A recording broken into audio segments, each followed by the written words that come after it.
Lorsqu'on parle d'abondance, c'est vraiment important de mettre les fondations, c'est vraiment important de se sentir ancré dans notre corps, dans notre appartement, dans notre maison, dans nos relations, sur la terre, dans la matière.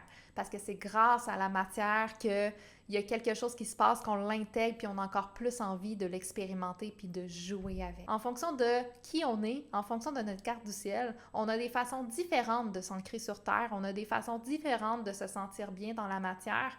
Fait que les informations en lien avec ton signe astrologique vont te montrer des ancrages que tu peux utiliser. Plus que tu vas focaliser là-dessus, plus que tu vas en prendre connaissance, plus que ça va être facile pour toi de t'ouvrir à ton prochain niveau d'abondance. Ça va être facile pour toi de te sentir plus en sécurité.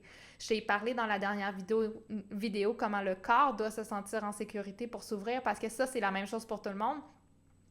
Si tu veux t'ouvrir à l'abondance, c'est ton corps qui va choisir de s'ouvrir à l'abondance. C'est ton corps qui va choisir de vibrer des nouveaux aimants. C'est ton corps qui va choisir de commencer à augmenter l'intensité de ses vibrations pour attirer à lui plus. Pour ça, il doit se sentir en sécurité et toi, tu dois lui faire comprendre que tu es à l'aise et outillé pour être capable qu'il augmente ses vibrations, qu'il augmente son intensité à l'intérieur de toi. Fait que le signe astrologique va te donner des informations sur comment t'ancrer dans ton corps physique, comment t'ancrer dans la matière, comment te recentrer sur ta perception de l'abondance, ta perception de qu'est-ce qui est déjà naturel pour toi. Parce que oui, le potentiel d'abondance va te demander de sortir de ta zone de confort, de peut-être aller explorer des terrains inexplorés, mais initialement, il y a quelque chose qui est plus naturel pour toi.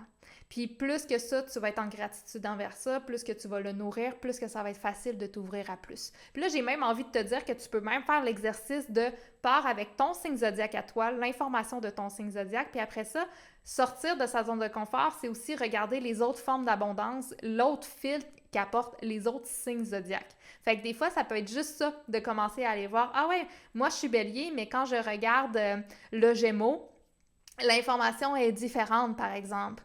Fait que, est-ce que je peux commencer à ressentir l'abondance comme un Gémeaux?